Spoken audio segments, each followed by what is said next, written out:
días, iglesia. Acompáñenme al Evangelio de Juan, capítulo 13.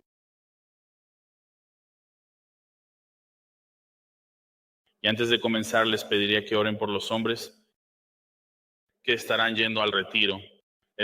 Saliendo este jueves.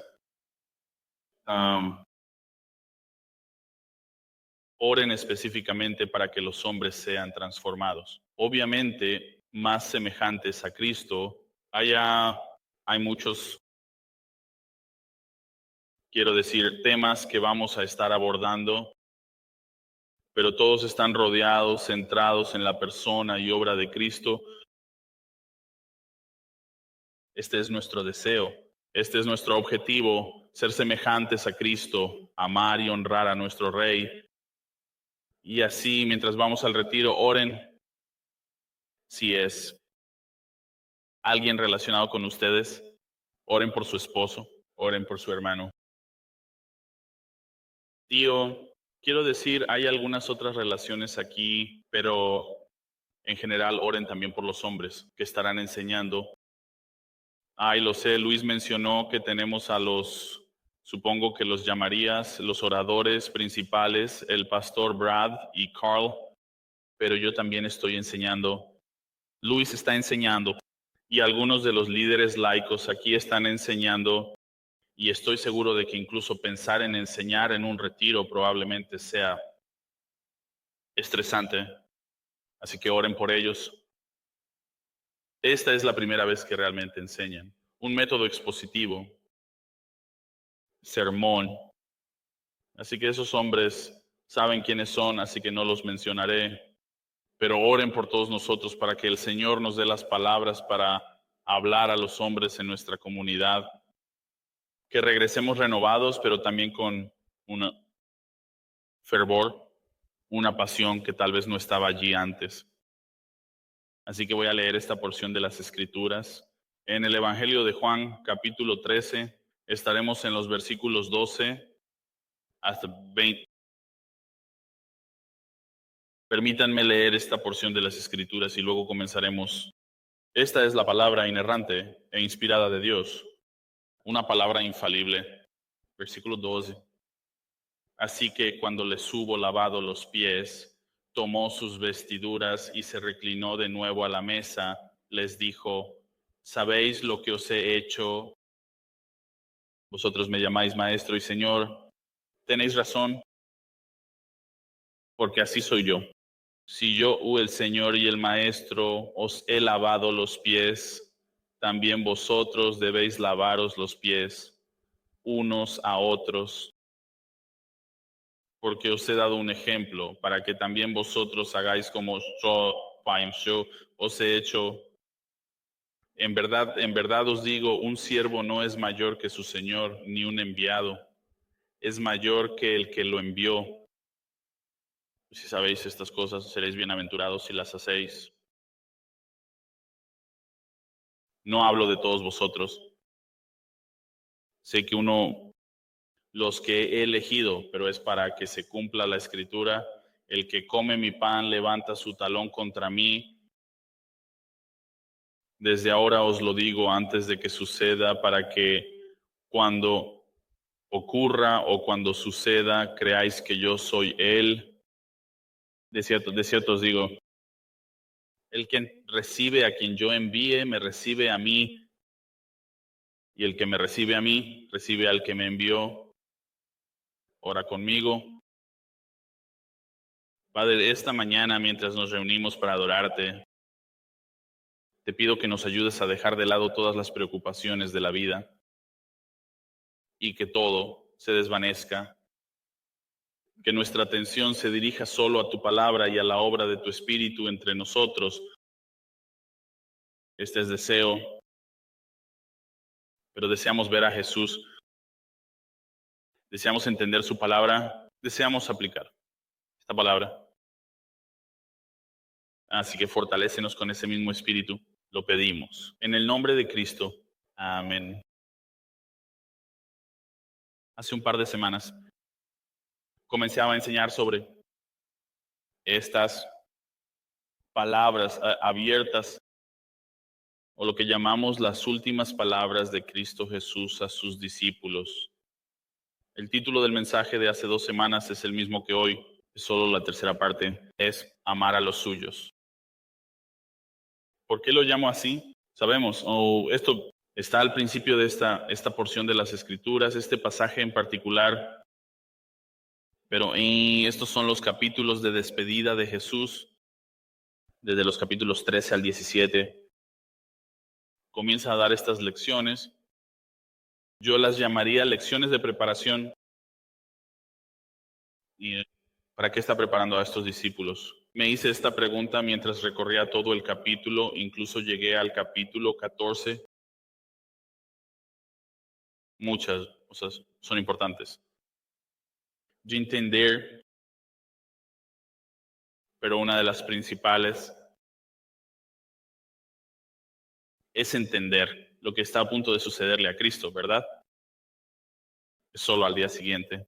Esto es jueves, es viernes, será crucificado. Entonces, ¿cuál es la principal cosa que quiere que entiendan mientras están a punto de presenciar su arresto, su juicio y finalmente su crucifixión? Les digo esto, que en la soberanía de Cristo, Él pone estas cosas en orden de la misma manera que lo haría si fuera tu último día. Comienzas a poner estas cosas en orden, a poner tus asuntos de la vida. Pero para Cristo hay muchas cosas mucho más importantes que las cosas valoramos. Él mira más allá de la cruz, incluso Cristo mira más allá de la cruz y enseña estas lecciones a sus discípulos que tendrán que ser recordadas.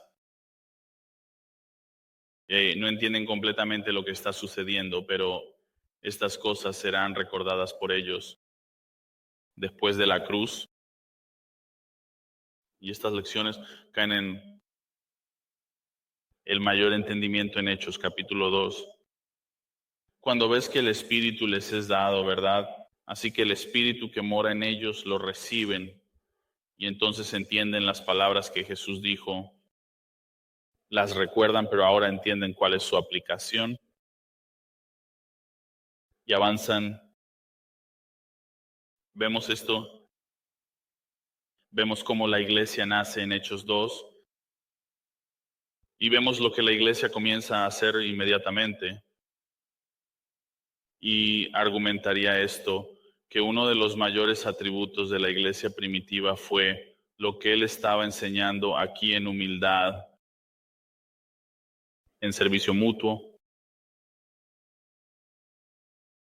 Así que el Señor Jesús continuará demostrando su amor por estos hombres, por estos discípulos que están en este aposento alto, pero luego expresa ese mismo amor hacia nosotros con la acción primero de lavar los pies de los discípulos. Tenemos en la superficie, esta lección de humildad, pero adquiere una comprensión mucho más profunda. Cuando miramos y vemos las palabras de Cristo, nos está diciendo Jesús que deberíamos lavarnos los pies unos a otros. Creo que dije esto la semana pasada, no es prescriptivo, pero no diría que no deberíamos lavarnos los pies unos a otros. Algunos de ustedes se estremecen solo de pensarlo, pero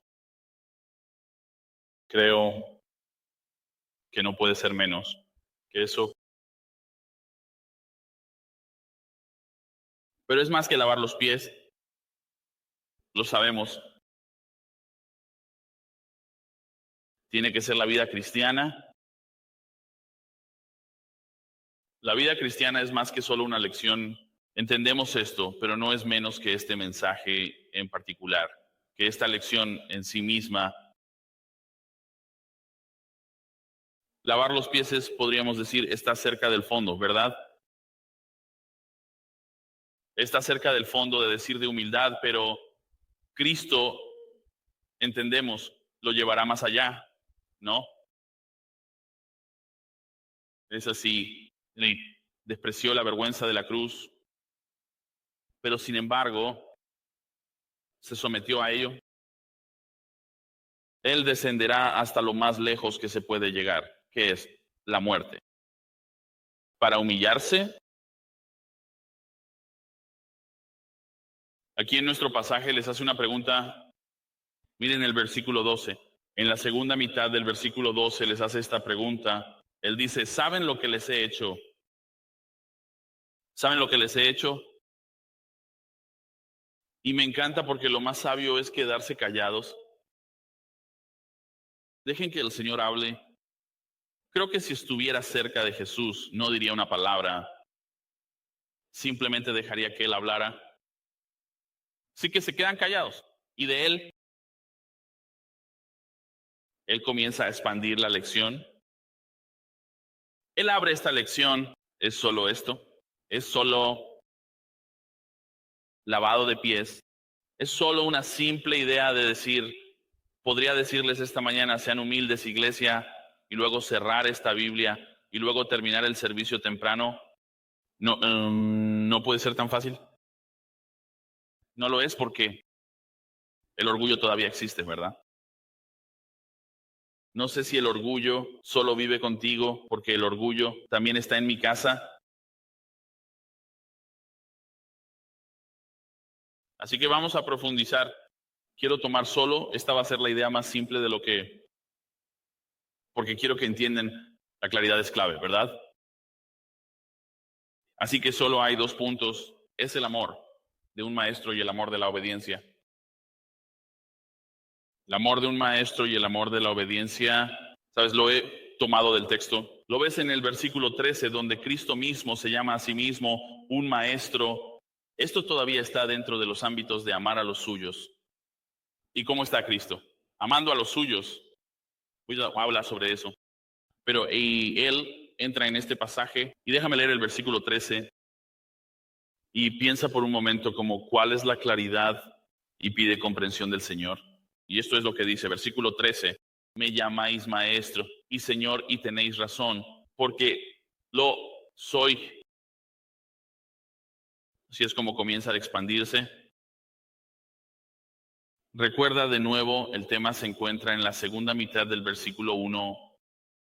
Habiendo amado a los suyos, los amó hasta el fin, ¿verdad? Entonces, ¿cuál es la cosa más amorosa que Jesús está haciendo ahora mismo, en este momento? Les va a enseñar una de las lecciones más grandes. Les va a enseñar lo que llamamos el abandono. Yo diría el abandono de un pecado respetable. El pecado respetable siendo el orgullo.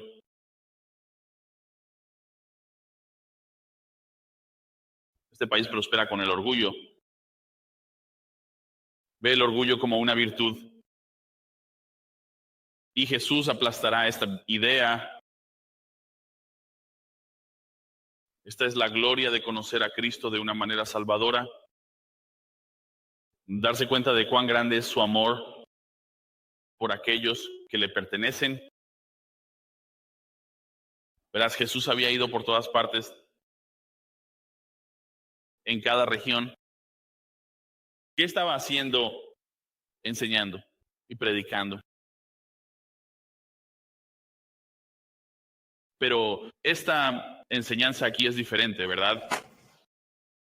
Cuando comienza a tener una conversación privada con estos hombres, es diferente. No se comunica con estos preciosos discípulos, como lo hizo con la multitud. No hace eso. Cambia su discurso. Incluso cambia la directiva. Y ve, a pesar de sus futuros fracasos, que él conoce,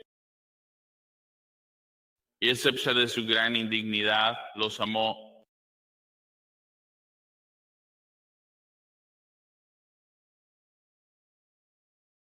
Este amor refleja en la vida de cada creyente hoy. El amor de Cristo se expresa aquí de la misma manera que Él te ama a ti y me ama a mí, si eres creyente. y digo esas palabras? Porque hay una exclusividad, ¿verdad? Te di la analogía de los niños en el patio de recreo. ¿Lo recuerdas? Así que va a cambiar la forma en que les expresa su amor por ellos y lo que él cree que es más importante, ya que está a punto de irse. Entonces, ¿cómo mostró Jesús este amor por sus discípulos y por cada creyente antes de la cruz? ¿Sabes? Lo vemos en las enseñanzas de Jesús. Cada día Jesús les enseñaba sobre Dios, el reino, el evangelio. Les enseñó todas estas cosas, comunicaba muy claramente, enseñaba diferente a otros hombres, ¿verdad? Enseñaba con autoridad, dice la Biblia. Enseñaba una enseñanza que exigía una respuesta, y esto no es diferente. Cuando habla a sus discípulos, no solo quiere que consideren sus palabras, eso no es lo que quiere hagan. Si no consideras las palabras de tu Señor, las obedeces. ¿Sabes? En Mateo 7, vea Mateo 7, déjame leer esa porción de la Escritura. Mateo 7 y luego el versículo 28.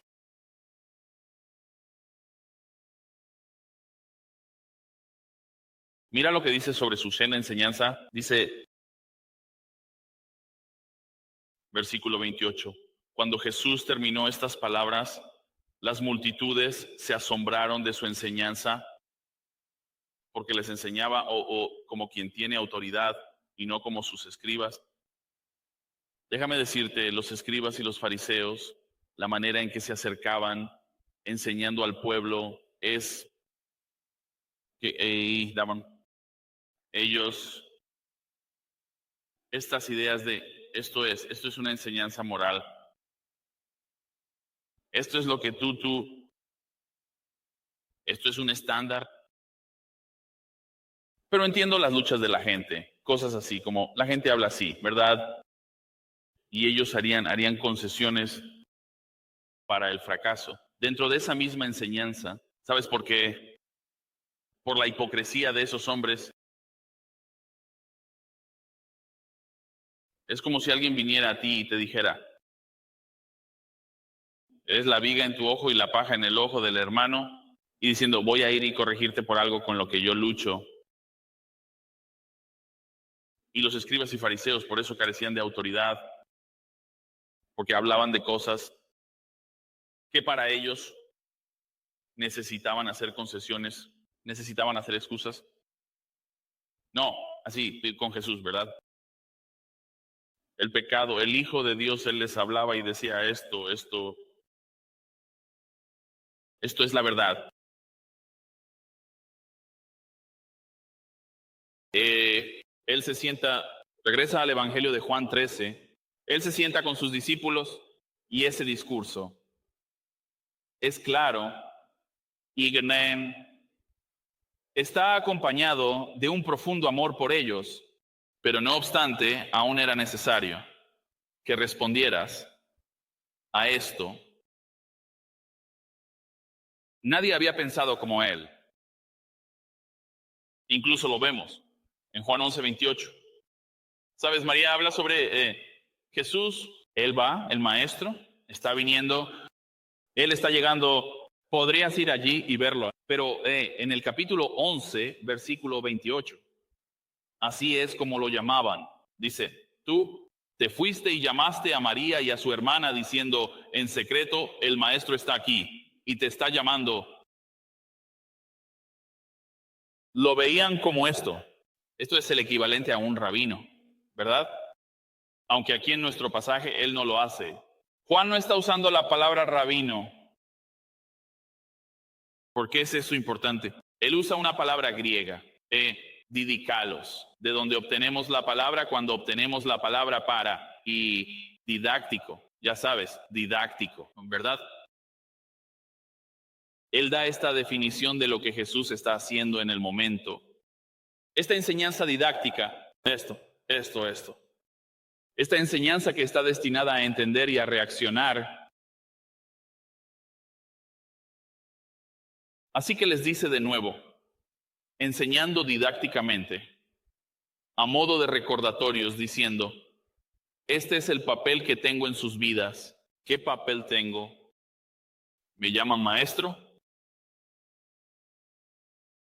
Esto es lo que me llaman. Sí, soy su maestro.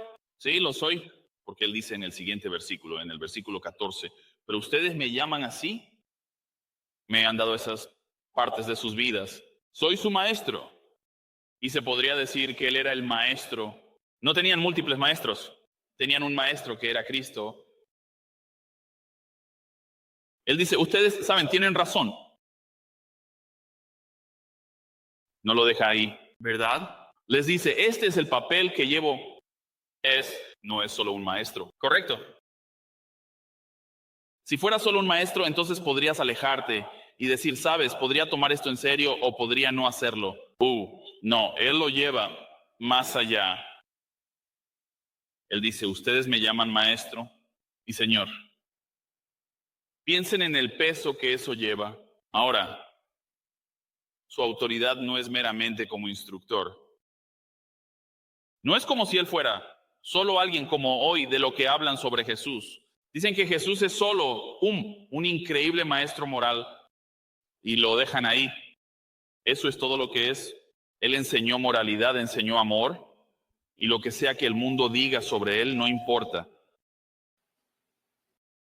Pero él no dijo eso. Él dice, yo soy, ustedes me llaman maestro y señor. Él ampliará eso más adelante. Él va a hablar sobre esta relación entre el esclavo y su amo.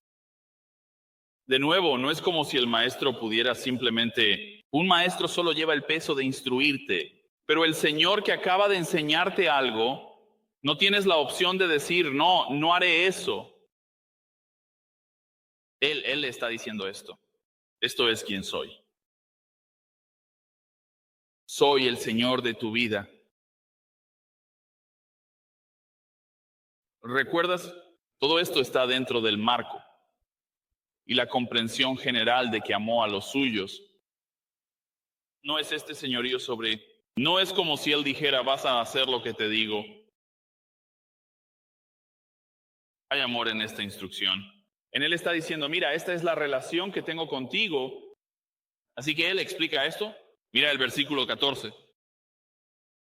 Si yo entonces el Señor y el maestro y tú, algo se podría decir sobre él invirtiendo esos roles, ¿verdad? Primero era maestro y Señor, y ahora es Señor y el maestro. Lavó tus pies. También deberías lavar los pies de los demás. Este argumento es impecable, ¿verdad? La premisa es esta. Si yo, tu Señor, el de rango superior sobre tu vida, tengo autoridad, lavé tus pies, tomé la forma de un siervo. Esto es lo que Él está diciendo. Deberías hacer lo mismo. Y sabes que la palabra deberías es como en inglés no tiene peso. Le dices a tus hijos que deberían sacar la basura, ¿verdad? No haces eso, ¿verdad? Saca la basura. La palabra en inglés hace un flaco favor. Lo hace. No. Tiene mucho peso. El griego sí lo tiene. La palabra griega en su definición significa deber, significa deuda, obligación. Eso es diferente, ¿verdad? Ya que hice esto, ¿estás obligado a hacer lo mismo? Eso es diferente, no es así. Él es realmente el Señor. Deberías hacer lo mismo. No nos ayuda. ¿Estás en deuda de simplemente hacer lo mismo? Así que Jesús dice, si dices, soy Señor, y lavar los pies está por debajo de mi título como Señor, entonces debes hacer lo mismo. Porque para cada creyente, no sé si sabes esto, para cada creyente no hay nada que esté por debajo de ti. Si alguien se dirige a ti aquí y tienes algún tipo de posición aquí y te dicen, oye, ¿sabes qué? ¿Saldrías conmigo a limpiar un derrame? Te darías la vuelta y dirías, no puedo hacer eso. Tengo una posición aquí. Jesús dice, no tienes esa opción. Debes hacer lo mismo. Él lo explica más a fondo. Mira el versículo 15. Porque os di un ejemplo para que también hagáis como yo hice con vosotros. Más adelante, esto va a tener más sentido. Esto va a tener mucho sentido para ellos. A medida que se sirven unos a otros, a medida que sirven a la iglesia, a medida que comienzan a ser perseguidos. Verán esto no solo como una opción, sino como una necesidad. Mi segundo punto, el amor de la obediencia. Vemos esto de nuevo, como en el versículo 15, porque os di un ejemplo, para que también debáis, hacer como yo hice con vosotros. Mira unas páginas más adelante en el capítulo 15.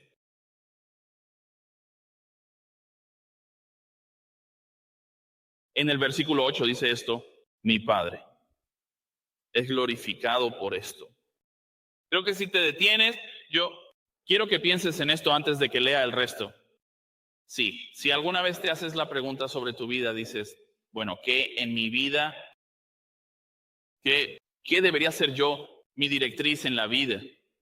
Y para un cristiano, siempre debería ser esta. Lo que acaba de decir, dice, mi Padre es glorificado por esto. Y luego hago una pausa en esto porque quiero que entiendas algo. Si tuvieras que hacer la pregunta, ¿cómo puedo traer gloria a Dios?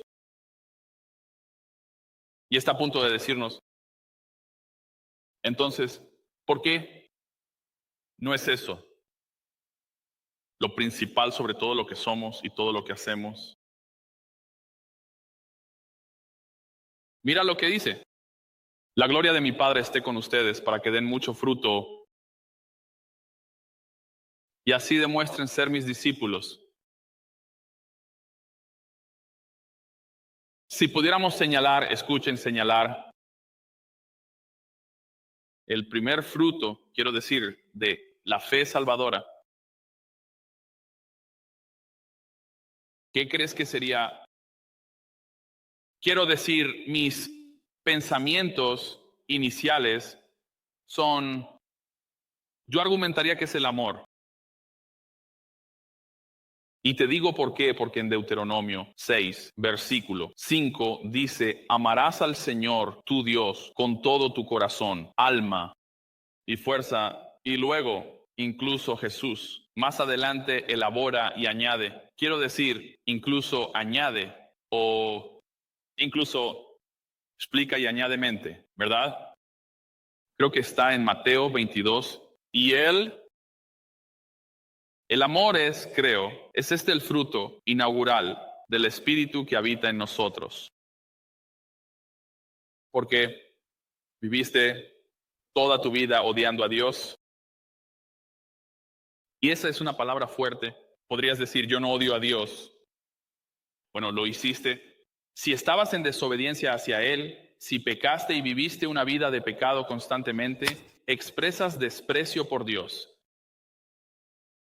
Así que la primera acción o los primeros frutos, incluso según Gálatas 5:22, ¿verdad? Dice, bueno, el comienzo de los frutos es que amar, y yo diría que del amor surge en el crecimiento del resto de los frutos del Espíritu. Así que reflexioné sobre esto. Cuando Jesús dice, te he dado un ejemplo, y de nuevo el inglés no trae la misma fuerza del lenguaje, así que cuando dice, te he dado un ejemplo, dice, te he dado un patrón, un modelo. No una mera regla de vida, como si el ejemplo fuera para algunas veces y no para todas las veces, sino fruto del amor, ¿verdad?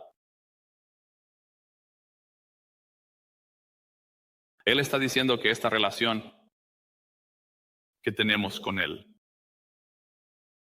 que Él es Señor, y dice, si tú, y el versículo 15, un ojo, no es a nivel superficial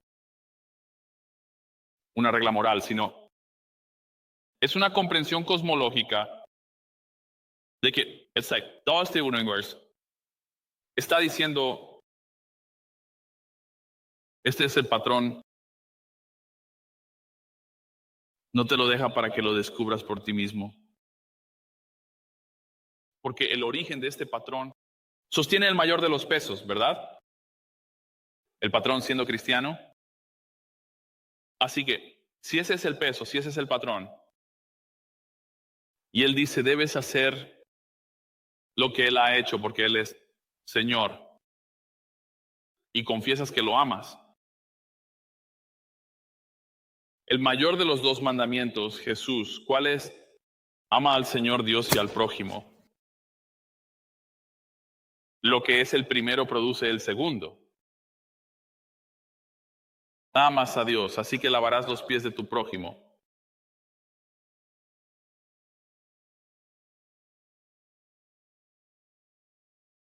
Y esta es una enseñanza fenomenal. Esto es, si la iglesia, no el mundo, si la iglesia operara en este tipo de humildad, seríamos una fuerza a tener en cuenta en el mundo. Mira el versículo 16. Dice, en verdad, os digo, un esclavo no es mayor que su amo, ni un enviado es mayor que quien lo envió.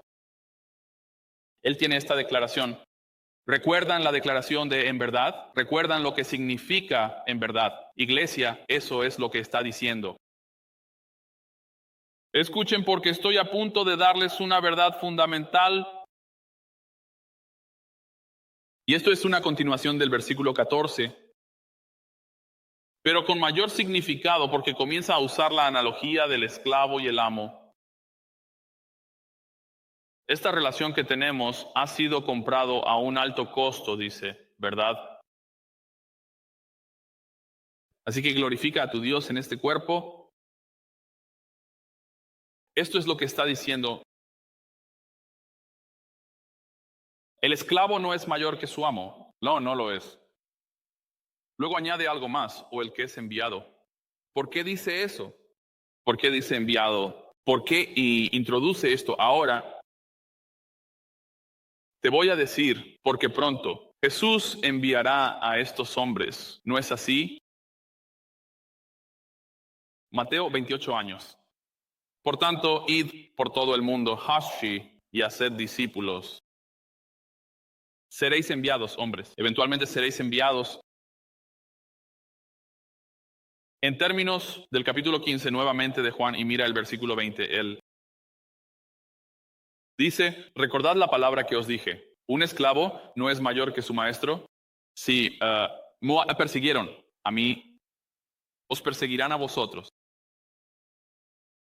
Si guardaron mi palabra, también guardarán la vuestra. ¿Qué les está diciendo? A eso es lo que están preparados. ¿Has recibido, cristiano? ¿Has recibido instrucción? ¿O has recibido tus órdenes de marcha? Entiende, la misión está establecida. El curso está trazado. Ahora ve.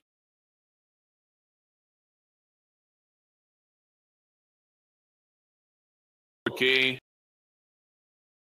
Señor te envió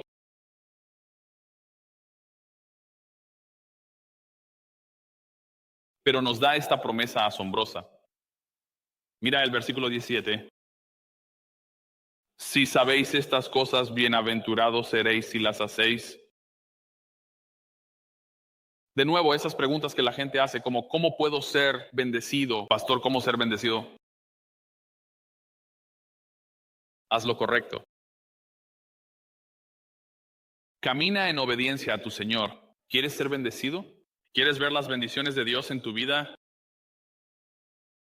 Tú, te he dicho esto, te he dicho esto, te he leído esto, te lo estoy explicando ahora. ¿Entiendes? Esto, la primera parte del versículo ya no cuenta para ti.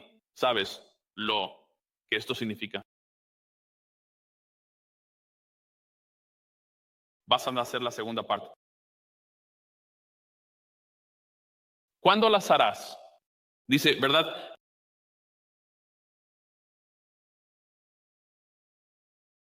¿Sabes quién no las haría? ¿Sabes quién no las haría en este pasaje? Judas. Y Jesús lo lleva de nuevo a Judas, una vez más, en el versículo 18. Y no hablo de... Todos ustedes conozco a los que he elegido. Nadie necesita decirme nada sobre a quién he elegido. Conozco a los míos. Y entre ustedes conozco al que no lo es. El que comerá mi pan, dice, y luego levantará su talón contra mí. ¿Sabes? El que no hará la voluntad de Dios. ¿Sabes? El que no desea amar a Dios, no desea amar a las personas, no desea humillarse. El que no quiere hacer eso es el Judas entre nosotros. ¿Qué peligro conlleva eso? Levantas tu talón con desdén y falta de respeto al llamarte a ti mismo un Cristo y sin embargo no haces lo que el Señor te dice que hagas porque Él no es tu Señor.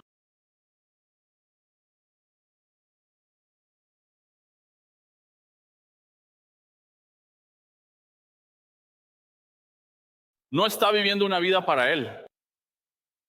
Judas les estaba robando todo el tiempo. 3 años y medio de robar de la bolsa de dinero. Sin deseo de hacer la voluntad de Jesús. ¿Sabes cuál es su voluntad? Es lo opuesto a lo que Cristo oró en el jardín. Judas está diciendo, hágase mi voluntad. Y si estás diciendo eso esta mañana, probablemente eres un Judas. Hagas mi voluntad. Cosas como que te falta humildad y dices cosas en tu hogar. ¿Seré respetado en mi hogar? Seré respetado. En mi trabajo, que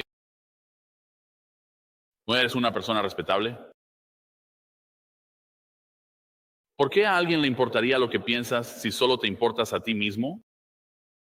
Esa es una lección mayor, lo que está diciendo aquí. ¿Qué es la humildad? ¿Qué es la humildad? El mayor ejemplo. Jesús buscó lo mejor para ti al salvarte. Y él dice, humildad, ¿cómo se ve en una vida en Cristo? Deja de preocuparte por tus propios intereses, sino por los intereses de los demás. La persona que está frente a ti en cualquier momento en el que te encuentres, esa es la persona más importante en tu vida en ese momento. Él dijo, ¿cómo puedo ministrarte? ¿Cómo satisfacer tus necesidades? Pero Judas es como, no, Jesús cita esto del Salmo 41 como profético. Esta idea de este traidor, vea Mateo capítulo 7. Porque este es el corazón de estas personas. Capítulo 7 en el versículo 21. No todo el que me dice, Señor, Señor. Y eso está directamente relacionado con el nuestro, ¿verdad? Dice, me llamas maestro y Señor, y así soy. Y eso es Jesús. Está afirmando su relación con ellos. No es como si tuvieran que adivinar. Él dice, yo soy tu Señor. Pero aquí, esas personas están afirmando esto. Dice, me llama Señor, Señor, y dice, los que me llaman Señor, Señor, entrarán en el reino de los cielos, pero el que hace la voluntad de mi Padre, que está en el cielo, entrará. Escucha eso, por favor. Abre tus oídos y tus ojos a toda tu vida.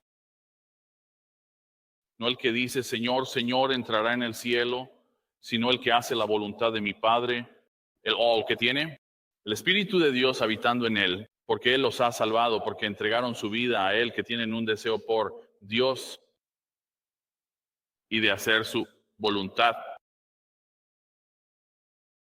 perfectamente. No, pero tienen un deseo incrustado en ellos, una naturaleza que es ajena a su vida antes de Cristo, una naturaleza que pertenece al mismo Cristo.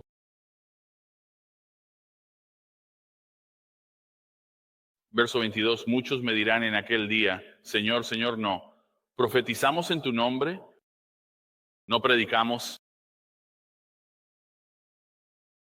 Y en tu nombre expulsamos demonios. Y en tu nombre hicimos muchos milagros.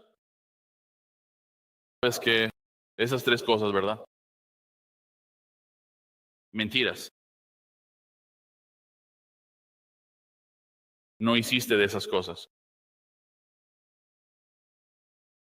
¿Quieres una galleta porque predicas el falso evangelio? ¿Quieres una recompensa por expulsar demonios? Esos demonios que pertenecen a tu padre, el diablo. ¿Quieres ser recompensado por eso?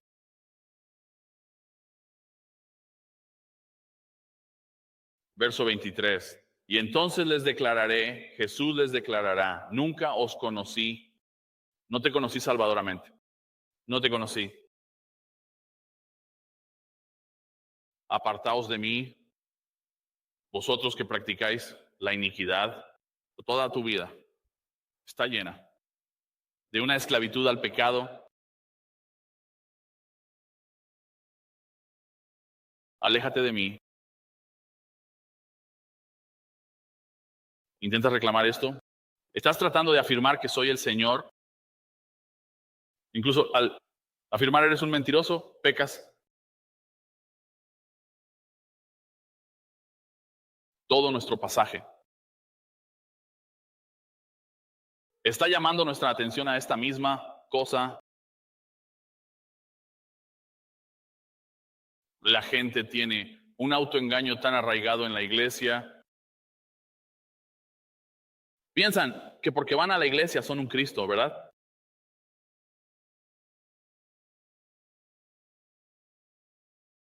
Eso no califica nada.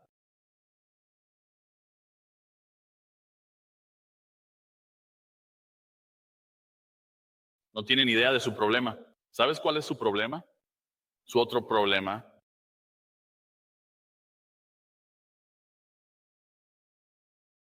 la obediencia al Señor. No es algo que deseen.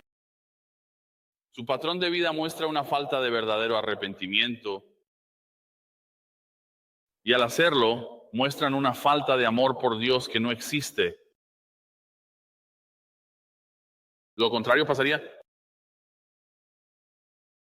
Abandonarían la autojusticia y el amor falso y se rendirían verdaderamente al Señor Jesús. Recuerda que Judas tenía una relación cercana con Jesús. La prueba está en incluso lo que Jesús acaba de citar en el Salmo 41. Él dice, Él come mi pan. Recuerda cuando dice, el que moja en el plato conmigo, ese es, ¿verdad? ¿Qué tan cerca estaba Judas de Jesús para mojar su pan en el mismo plato? Está justo ahí, en proximidad cercana, en estrecha comunión. Él estaba allí físicamente, pero su corazón estaba lejos del Señor. Estás aquí, en estrecha proximidad, a la obra del Espíritu Santo en la vida de muchas personas. Pero si tu vida carece de obediencia porque no te has rendido a Cristo, estás lejos de Dios. Este eres tú.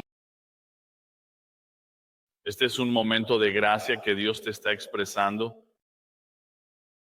Él te está extendiendo esto como una rama de olivo, un llamado a la comunión, una comunión real para que puedas escuchar y conocer Jesús como único Salvador del mundo. Miren el resto de estos versículos, porque voy a pasar rápidamente por el resto de ellos. Y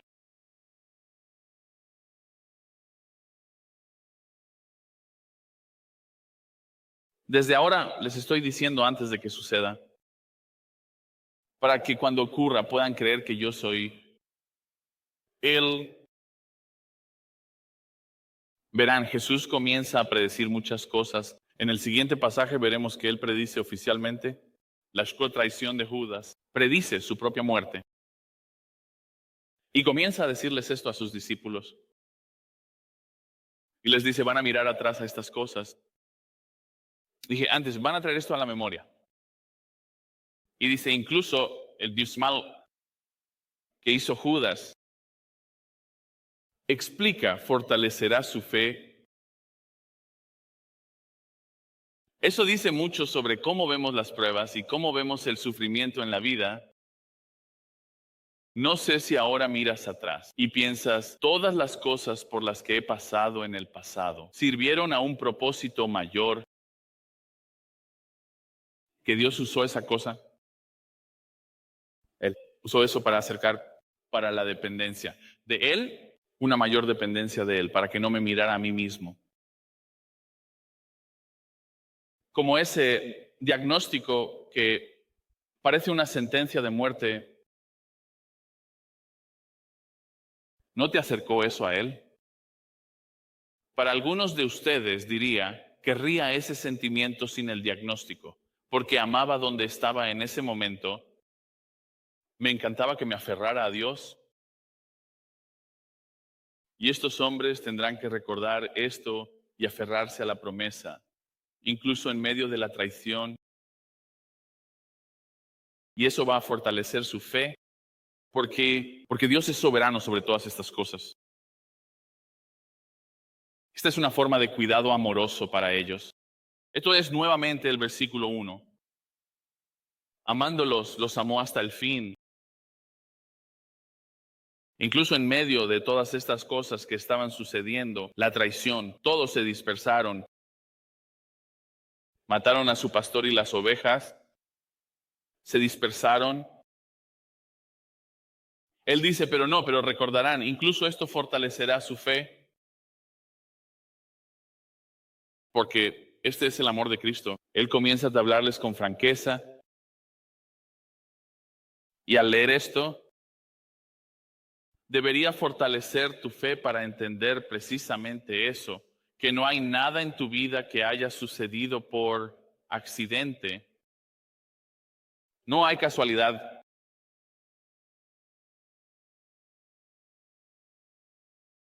Él te está hablando para que sepas, y al saberlo, tu fe se fortalecerá para que tu amor por el Señor Jesús crezca aún más. Así que dice esto para concluir el último versículo. En verdad te digo, el que recibe a quien yo envío, ahí está ese lenguaje de envío. Me recibes a mí, y el que me recibe a mí, recibe a aquel que me envió. Es como un juego de palabras. Quien te recibe, recibe y recibe tu mensaje. ¿Cuál es tu mensaje? Esa es la implicación. Quien te recibe y recibe tu mensaje, y tu mensaje es el Evangelio, dice él. Y quien te recibe, recibe tu mensaje, me recibe a mí y recibe al Padre. Es como esta increíble cadena. Es como si pudieras ser parte de esa cadena. ¿Entiendes eso? ¿Entiendes el privilegio de poder proclamar el Evangelio a las personas y ser parte de esa cadena que ni representas a Cristo? Ni siquiera estamos hablando de una metáfora. Representas a Cristo, literalmente representas a Cristo. Y cuando Dios te usa para compartir el Evangelio y alguien viene a recibir y rendirse a ese Evangelio, se arrepiente y pone su fe en Cristo, eres parte de la cadena que conecta Cristo con ellos. Me recibieron a mí, te recibieron a ti. Él te envió, pero lo contrario también es cierto. Si te rechazan a ti, en última instancia están rechazando al Hijo y al Padre. Rechazarte a ti, sabes, antes. En Mateo 10, Él habla sobre aquellos cuando los envió a predicar el Evangelio y no te recibieron. Tan pronto como salieron de la ciudad, dice, sacudirían el polvo de sus pies, ¿verdad?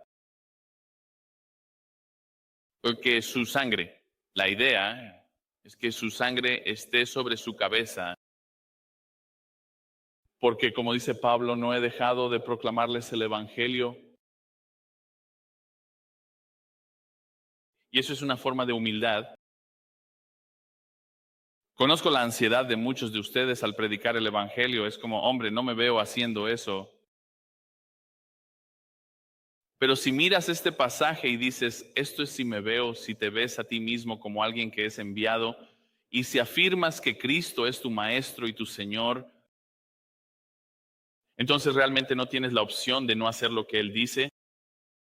¿Por qué me llamas Señor, Señor, verdad? Y Lucas, ¿por qué me llamas Señor, Señor, y no haces lo que te digo? ¿Es una contradicción? Así que les ruego, iglesia. La obediencia trae bendición. Esa es la promesa que Jesús nos dijo aquí, ¿verdad? Serás bendecido si las haces. Pero si estás aquí y como dije antes, estás en el lugar de Judas, te ruego que te vuelvas y abraces el amor de Cristo, que la cruz no es una sugerencia. La cruz es un mandato. Arrepiéntete y cree. Ora conmigo. Padre, te agradecemos por nuestro tiempo y tu palabra. Te agradecemos mucho por la obra de tu Espíritu en cada una de nuestras vidas que te pertenecen. Oro para que consueles a tu iglesia y la animes a hacer las cosas que nos has llamado a hacer. Hacer esas cosas es amarte. Señor, te amamos. Te reclamamos como nuestro Maestro y como nuestro Señor, como nuestro Salvador.